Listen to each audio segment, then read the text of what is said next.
If you're a business owner and would like more information on sponsoring Geek Therapy Radio, just email geektherapy@iheartmedia.com. That's geektherapy@iheartmedia.com. Or call 713-212-8422. That's 713-212-8422. And with that, meeting adjourned. Let's get our geek on. High tech, low tech, or no tech. Through our hobbies and our passions, the geek comes out in us all. The world's of geekdom. I am a geek and I'm proud of it. Geeks. Geeks unite. So let's get those nerds! Nerds! No! Did you just call me a nerd? Not all geeks are nerds. Yeah. This is Geek Therapy Radio. What are we waiting for? And now your mental curator, Johnny Hamburger. This week's episode of Geek Therapy Radio is truly amazing. Here in a moment, I talk to James Espey, Vice President of DeLorean Motor Company, and we talk about the new, more powerful DeLorean coming out in 2019. Then we talk about, of course, the Falcon Heavy launch that SpaceX just did a couple days ago. And we also talk about the new bullet train proposed in Texas between Houston and Dallas. Then in the final segment, a tribute to Black History Month with a very special shout out to an influential African-American scientist. Welcome to Geek Therapy Radio. I have the Vice President of DeLorean Motor Company here, James Espey. Is that all correct so far, James?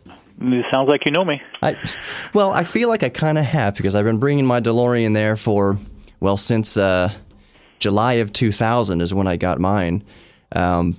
That's back when Steven had the shop downtown, I believe. Is that right?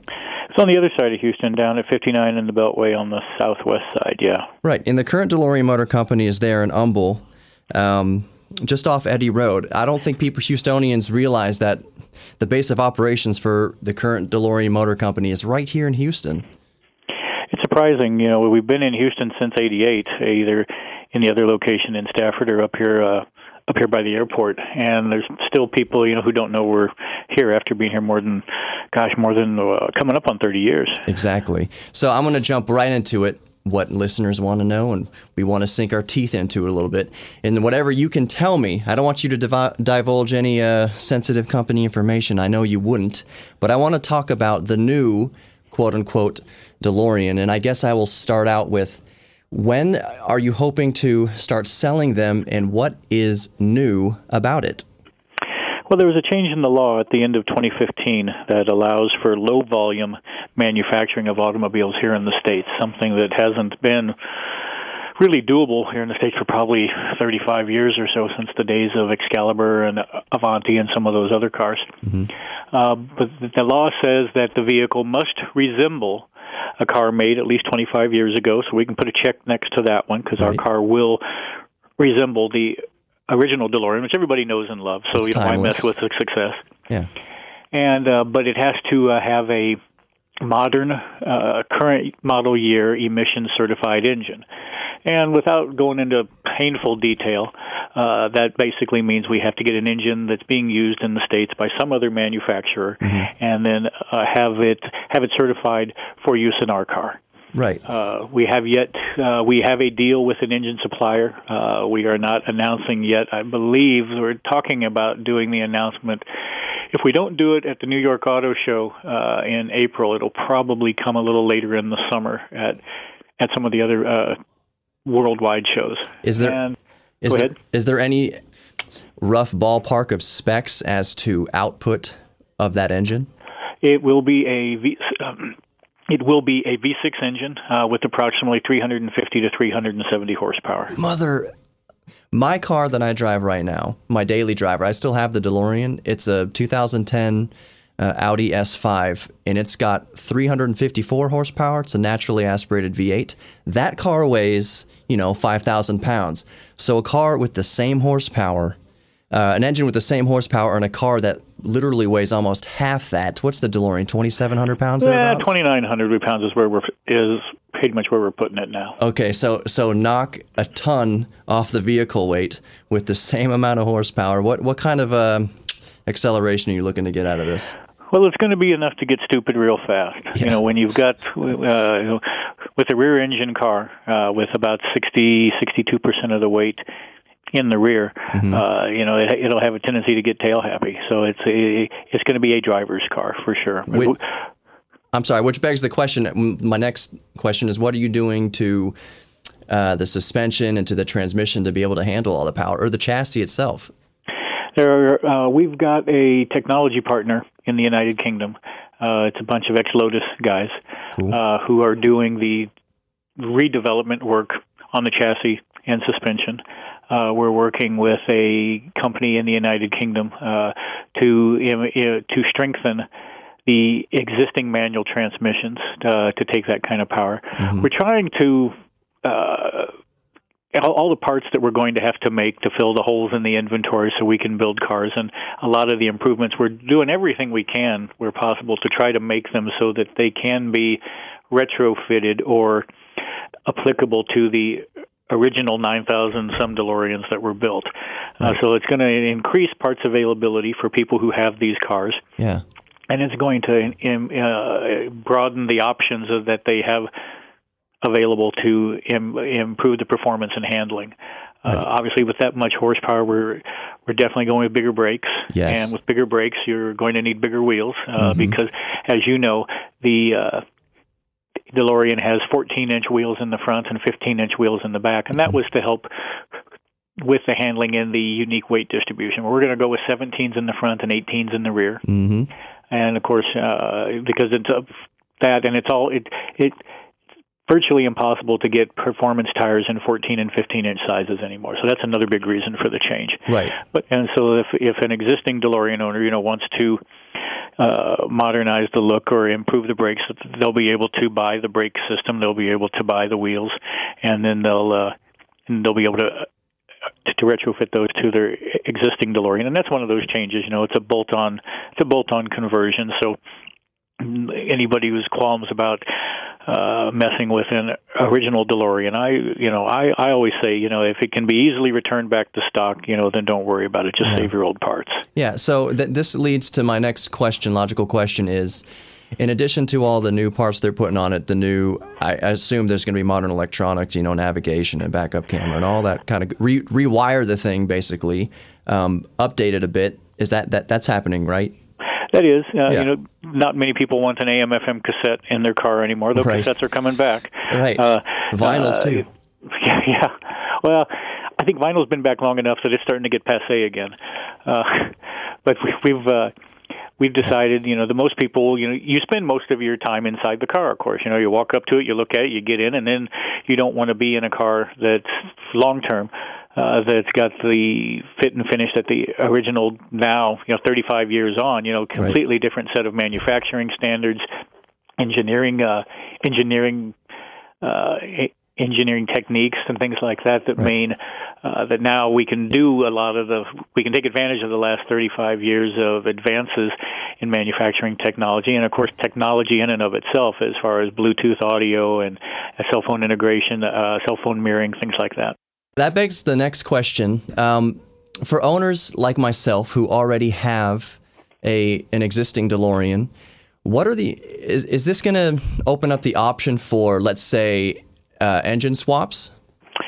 It could. It's the biggest problem is there are significant changes to the chassis to handle the torque, to handle the horsepower, slightly different mounting position of the engine. So there's going to be significant changes, and you know, anything can be done for a price. It's just whether or not that price is going to be something that someone is willing to spend. Yeah, really. I was talking with my mom actually at breakfast this morning, and I was like, you know, I'm gonna look more into the new DeLorean. It's getting a new engine, and I was wondering, I wonder if that's going to open up engine swaps. Remember, I'm talking to my mom, who's like 70 years old, and she's like, how much would that cost? And I was just speculating. I'm just like, probably at least $20,000, because it's not just, like you said, it's not just the bolt in the motor in there. There's a whole lot that's got to go into it. And that $20,000 speculation, that's purely, like I said, that's just speculation. I have no idea.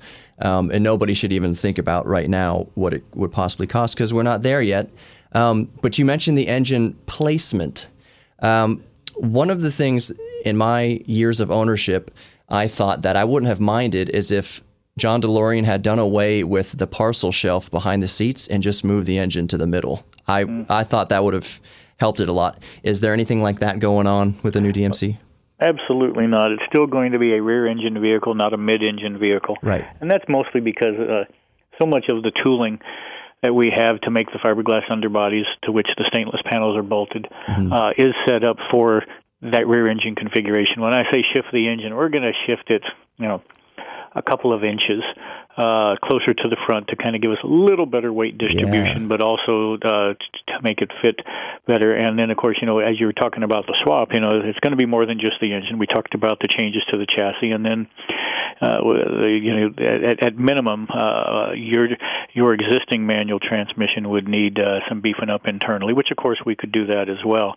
But I would hesitant to put a number on anything, but I would say you're probably not real far off. And for some people, they're going to have to make a decision because those changes, I won't say they're irreversible, but they're serious changes. And at some point in the future, as we're already seeing the values increase on the existing DeLoreans that are out there from 81 to 83, right, an original DeLorean is going to have far greater value than a modified DeLorean. Now, how that will work with the cars that we're going to be putting together next year, who knows? I don't have a crystal ball. If I did, I'd have gotten out of the stock market earlier. Right. To kind of wrap it up, when can we possibly expect to be able to buy a new DeLorean, and for how much? We're closing a major round of funding here in the next couple of weeks, and that's really going to fast track this whole program. So we're planning for first day of production to become January 21st of 2019. We expect to begin taking deposits with orders within sometime this summer, probably July, August timeframe, once we get the final spec and have all the announcements ready so people will know exactly what they're getting in. Do you want to give Okay, go on. It's going to be knocking on the door of 100,000 for sure. Okay. Well, cool. Well, but production will be limited. First year, 22 cars. Year 2, 50, and ramping up by the end of year 3 to hopefully be doing about 2 a week. Awesome.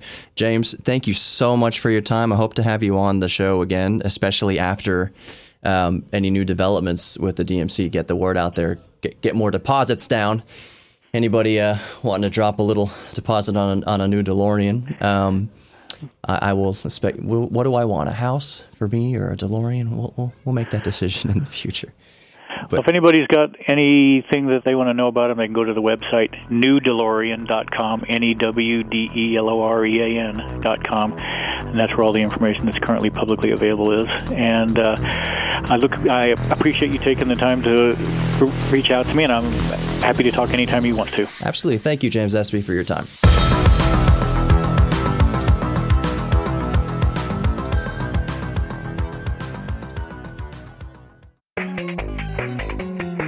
You're listening to Geek Therapy Radio, and geeks are sexy. Welcome back to Geek Therapy Radio, and I really hope you enjoyed that interview with James Espey, Vice President of DeLorean Motor Company, giving us all the juicy details on the new 2019 DeLorean. I hope at least that I get to test drive that beast. And I have a feeling that it's a pretty good possibility that I will. Because you know what? I'll just pull up with my current DeLorean and I'll leave the keys with them as collateral. Hey, if I break your thing, you can have my old one. But no, I'm super looking forward to that. And I'm still nerding out over that interview. This segment, I've got to get into it. I guarantee you a lot of people are tuning into Geek Therapy Radio this week, wondering about my thoughts on the awesomely intimidating, awe-inspiring, tear-inducing launch of SpaceX's Falcon Heavy. That was such an incredible launch. And I was watching it and I was just absolutely blown away, like everyone else watching it. And kind of fun fact, I tuned in 60 seconds before the actual launch. Like I tuned into the SpaceX's YouTube live feed. I was like, I wonder if they're launching yet. Because they set it back a couple hours or so due to high wind shear. You have to launch a rocket under perfect optimal conditions. So if the wind's blowing, as it was there in Cape Canaveral, I believe it was Cape Canaveral in Florida. It was Florida nevertheless. It needed to be just perfect. So they set it back at least an hour and a half, and I tuned in like 45 seconds and 1 minute before launch, T-minus 60 seconds. It was perfect timing. So I, along with the rest of the country and the world, watching this thing lift off, just awe-inspired. This thing was a skyscraper going up into space. It was amazing. But I totally forgot about something, and I posted on Facebook, those of you who follow me on Facebook, how it brought kind of tears to my eyes. I was just so blown away by it. What brought tears to my eyes, what made my eyes well up out of just like joy, out of just pure nerdy, giddy joy, and I can only imagine what Elon Musk was feeling. But what jerked the tears were watching the two reusable rockets come back down and land perfectly back on the two landing pads. That was amazing. I totally forgot that those boosters were reusable. So, and to watch them both land perfectly in sync with each other, like it was a ballet. It was just the most beautiful scientific ballet that I'd ever seen accomplished by mankind, to me. So, and I was shocked by that. I forgot about that. So when I saw those two things coming back down, I was like, what? I knew that SpaceX had been working on the technology and have got it workable, but I forgot that it was part of the Falcon Heavy launch. I totally forgot. I was just assuming those things were going to fall into the ocean and they'd be recovered. Those two mofos came daintily back to Earth perfectly. That was freaking amazing. Now, if you'll indulge me for a little bit, I am going to get juicy here with these stats, because I know you're tuning in and you're wanting to know, Johnny, my mental curator, please give me the juice. Give me your juice and tell me all these nitty-gritty, joyous morsels of facts about the Falcon Heavy. And I will do so. And these are facts that I got straight from SpaceX. So indulge me, I'm going to go through them one by one. The Falcon Heavy is the most powerful operational rocket in mankind's arsenal by a factor of 2. That means the Falcon Heavy is twice as powerful as the current next competitor, which is the Delta IV rocket. Delta IV Heavy. Twice as powerful. Usually when you build rockets, it's incrementally more. But here's the thing with the with interplanetary space travel, if you're getting objects, or you're getting payload into low Earth orbit, getting things to the moon or to Mars is an exponential increase. You can't just add a few hundred extra pounds of rocket fuel and be able to get to the moon versus what it would take to get to low Earth orbit, which is where the International Space Station is. So to get things to the moon, you need an exponentially higher thrust in fuel and capacity. So that's what the Falcon Heavy provides. It's twice as powerful as the next current competitor, the Delta IV Heavy. And what is that payload? What can it lift off into space? Well, the Falcon Heavy can lift 64 metric tons into orbit. That's 141,000 pounds. That's a mass greater than a fully loaded 737 jetliner. That's not just fully loaded with people. That's fully loaded with fuel, fully loaded with cargo, fully loaded with, like I said, people. It's just a fully loaded 737 jetliner. Not a 747, not an intercontinental jetliner, but a 737 jetliner. The kind of airplane you'd take from Houston to Los Angeles or Houston to New York. It's what you fly on mostly. Anyways, it can lift twice the payload of the closest vehicle, the Delta IV Heavy that I had mentioned.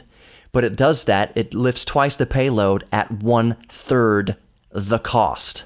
That's the biggest thing about all this, is that it makes interplanetary and lifting payloads that heavy much, much, much cheaper. It's a much more viable option now when you can toss 3 times the amount of payload into space at the same it would cost, using a Delta IV rocket. That's huge. That's huge. That's progress. That's amazing. Almost largely boiling down to the fact that you can reuse the first stage boosters, that they can land so daintily on their landing pads. The Falcon Heavy creates 5 million pounds of thrust, equaling 18 747 intercontinental jetliners at full thrust. 5 million pounds of thrust, that's 18 747s at full thrust. So picture 18 huge honking 747s on the runway at full thrust. That's what the Falcon Heavy produces. I do not want to be under it. The only thing that could rival that amount of thrust is me after Chipotle. Only the Saturn V that took mankind to the moon delivered more payload into orbit. And that was back in 1973. Only the Saturn V that took mankind to the moon could carry more. The Falcon Heavy was designed from inception to carry humans into space and flying humans to the moon or Mars. So from the get-go, Elon Musk said, we need a vehicle that can take us humans to moon and Mars. That's incredible. This was a fantastic week for geeks and a fantastic week for all of mankind. We just got one step closer. It was a giant leap for mankind to get us closer to Mars. It's just a really good week. And even thinking about it makes my hair stand up. Just amazing how far we've come in our space travel. Oh yeah, by the way, what was the payload of the Falcon 9 of the Falcon Heavy? It was Elon Musk's own personal Tesla Roadster, with Starman in the driver's seat, on his way to Mars. So, with that, we'll be right back with more Geek Therapy Radio. That was just amazing. The Falcon Heavy is in space now, getting us closer to Mars. Stick with me, more Geek Therapy Radio coming up after this.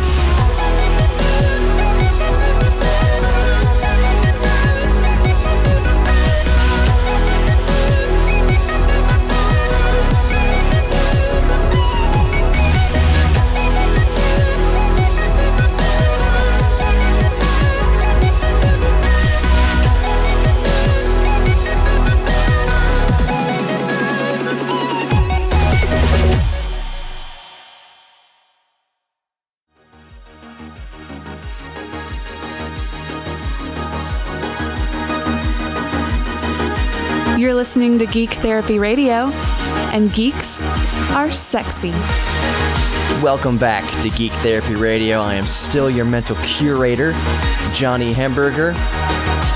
And now we are going to talk about the other big news, slightly closer to home. Even though SpaceX does have an office based here in Houston, near NASA, and why wouldn't it? It works with NASA on a lot of things. But closer to home, what's been in the news has been the Dallas to Houston bullet train. I think I have made glancing references to a proposed bullet train in Texas here on my show, but now we are even closer to reality. And that is to say, we've been close to reality on a bullet train in Texas for a while. It's been, the idea of it is, to my knowledge, to my recollection, has been tossed around for at least 20 years. We've been hearing, oh, we're going to get a bullet train here in Texas, and it would make complete sense topographically, at least topographically. Texas is very expansive and very flat.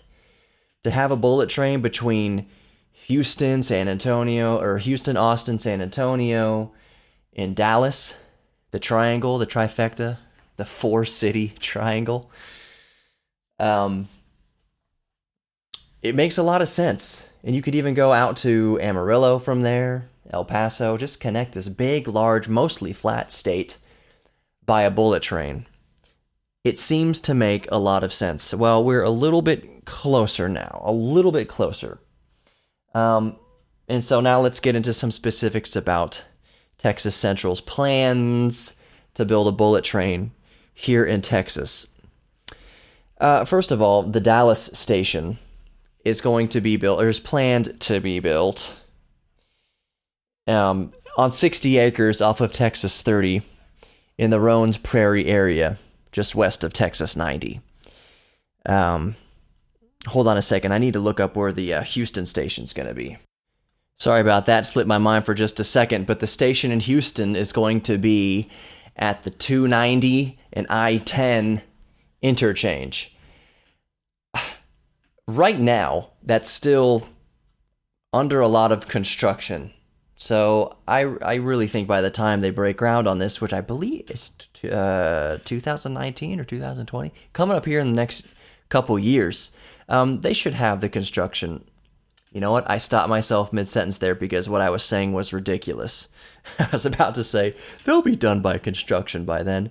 Anyone who's lived in Houston for the past any time knows that the road work doesn't end. Somehow, these massive freeways get built, this massive infrastructure is continually built, and the construction just never, ever, ever stops. So the logistics of building a high-speed rail station in that part of Houston makes kind of sense because 290 is the way a lot of people get to Austin, even though Austin is not directly served by the bullet train, so I don't exactly know why I said that. And I-10 doesn't go to Dallas either. My mind just gets on these trains, and, you know, luckily, I'm sorry, I'm speaking about high-speed bullet trains, but my brain derails mid-thought. Anyways, the station for the Houston high-speed bullet train will be at 290 and I-10 in that area, which currently is still under quite a bit of construction.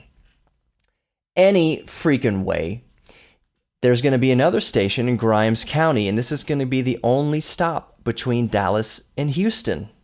So it's not just going to be a straight nonstop Houston, Dallas, Dallas, Houston. There's one stop in Grimes County, and we'll get back to that in a moment. What we really want to know, what I really want to know as a geek, as a nerd, and what you're all thinking a few minutes into this segment, you're thinking, how fast does it go? Number one. And how long is it going to take to get between Houston and Dallas on the bullet train? Well, my geeks, well, my friends, I have the answer for you. Not going to do a stupid drum roll. Not going to drag this out even more, which is what I'm doing currently. The train will go up to 205 miles per hour. That's a pretty good clip.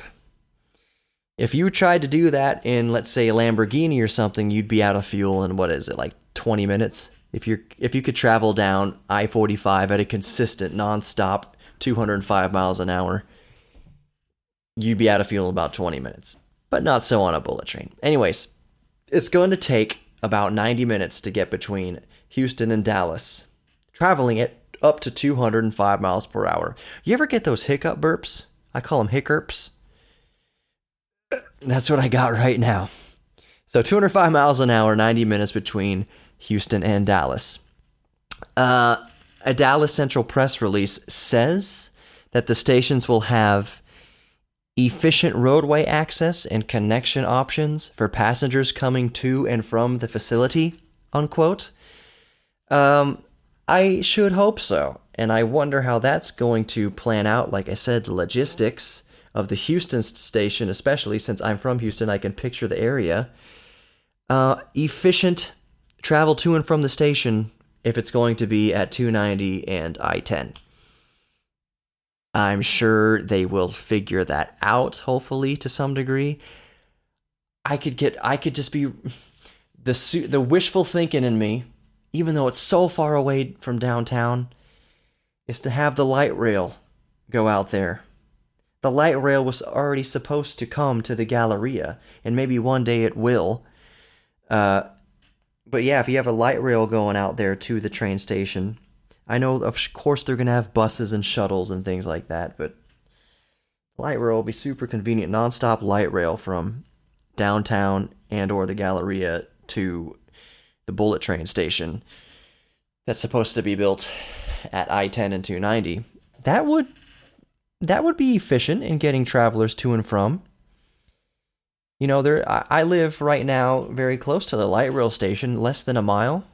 I could walk to the light rail and then theoretically be on the light rail and on the bullet train in less than an hour. It's conceivably. And even with that travel time, like 90 minutes plus getting to the train station, actually that does beg the question.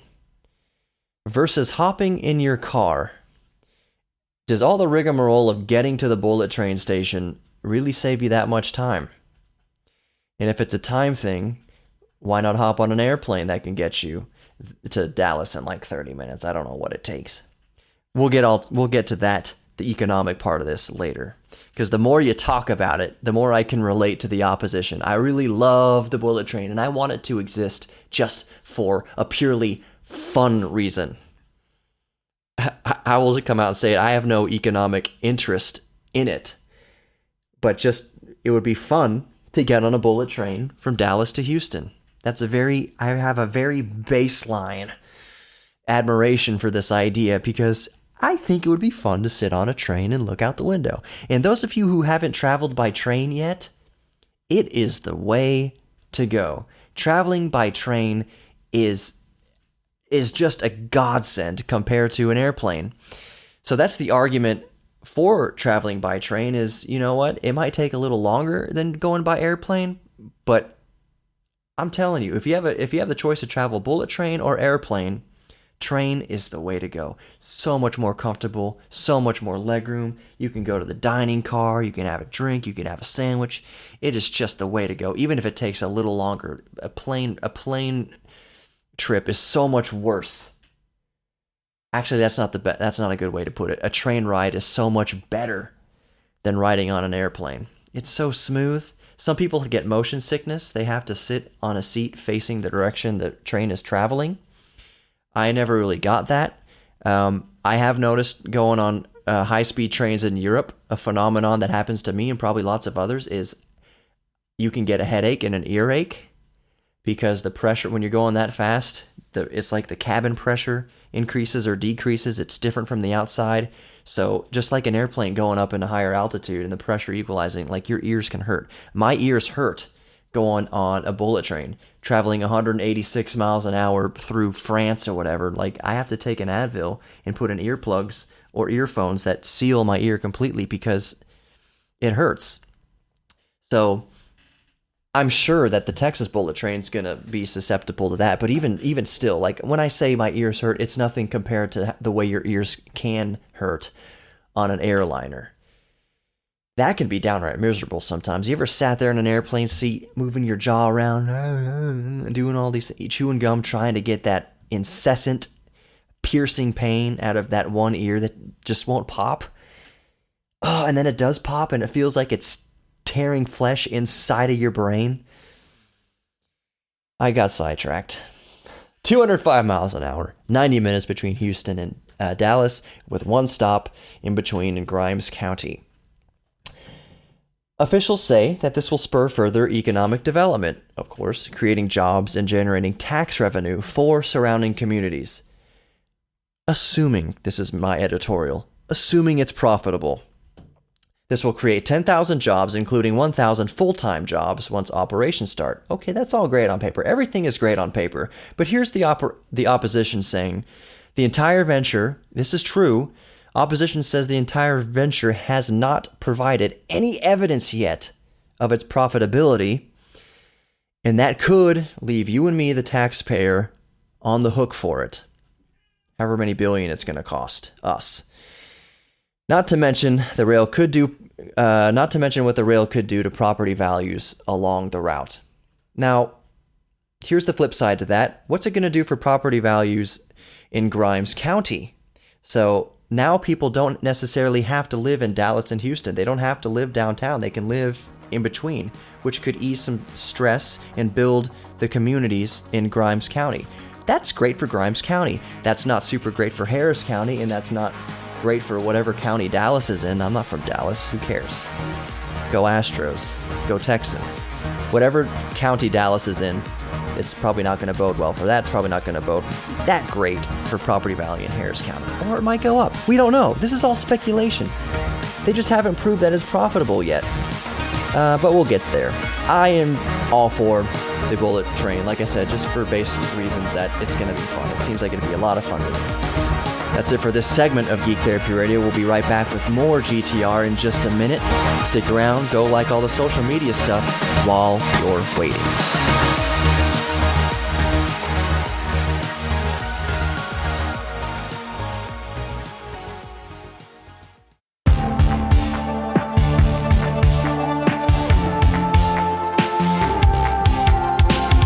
You're listening to Geek Therapy Radio, and geeks are sexy.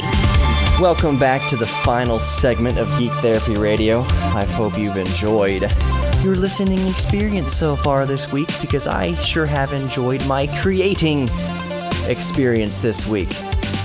Once again, what a monumental week for mankind. What a monumental week for Geek Therapy Radio. Did you hear the new intro that I have? Oh, it's amazing. Have you heard that new sexy voice out of each segment or into each segment? I wonder who that is.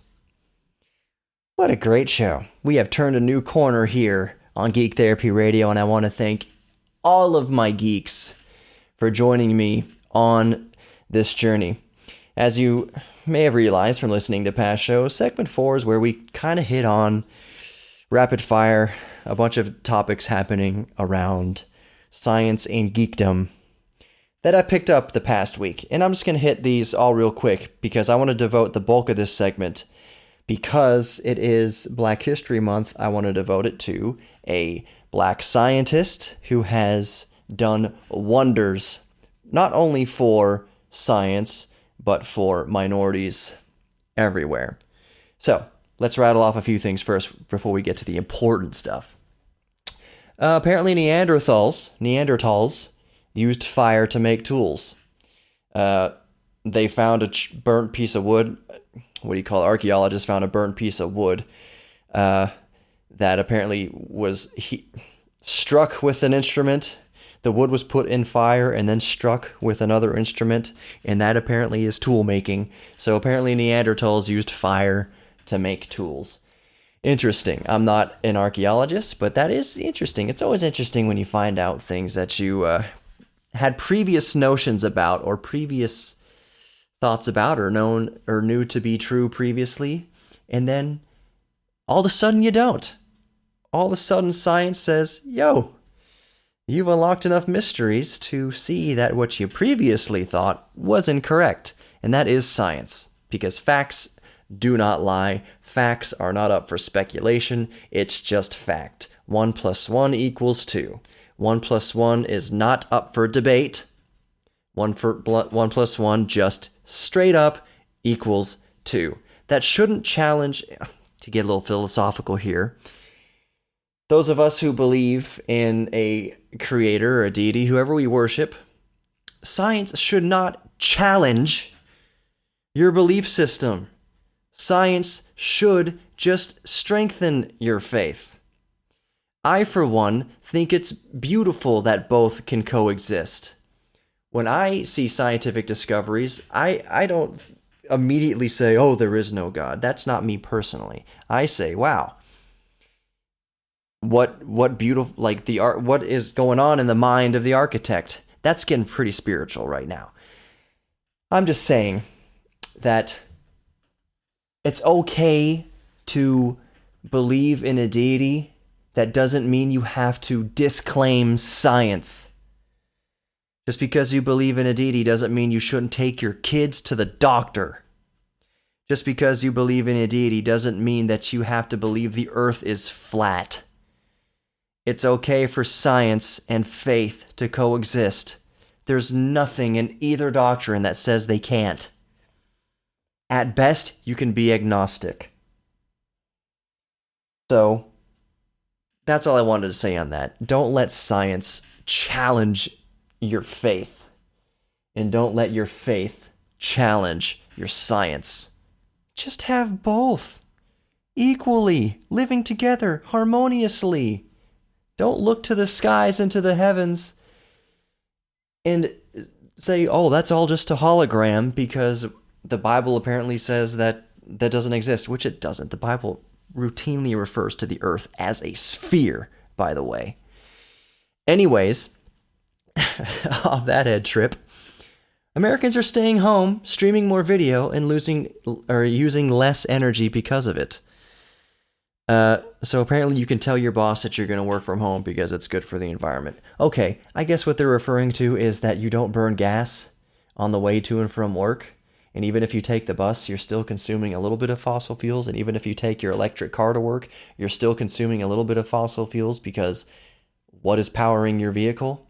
Also, what is that electric vehicle made of?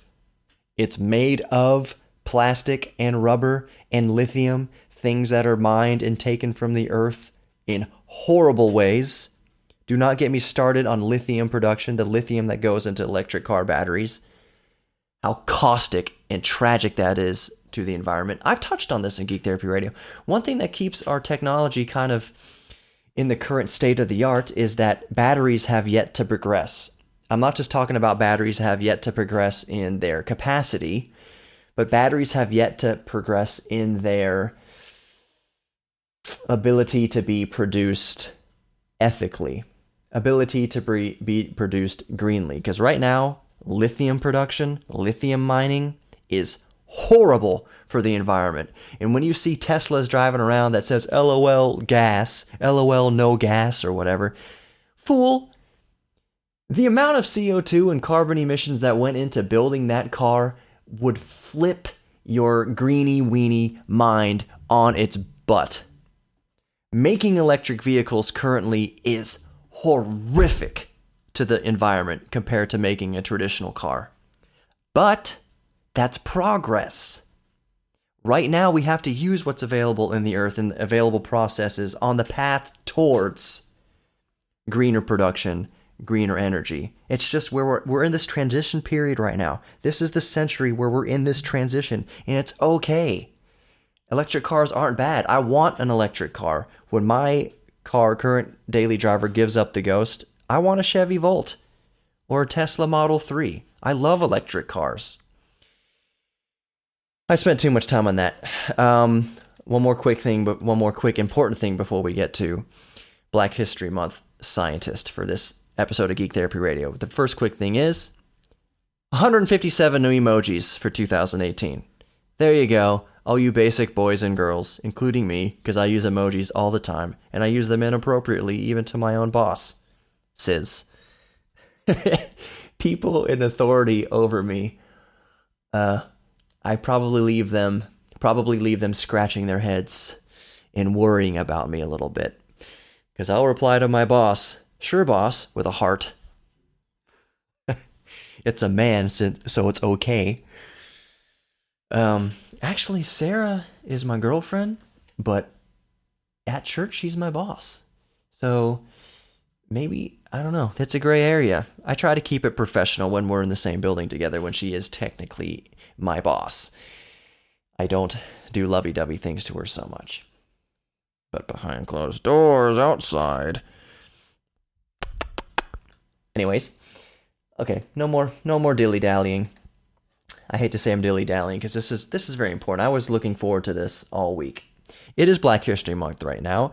It's February. So I wanted to pay tribute to a black scientist who has paved the way not only for science but for minorities. And I thought, what better way to do that than to pick not only a black scientist, but a female black scientist. And her name is Mary Jackson. She was a mathematician and scientist, and she was one of a small group of African American women who were aeronautical engineers at NASA.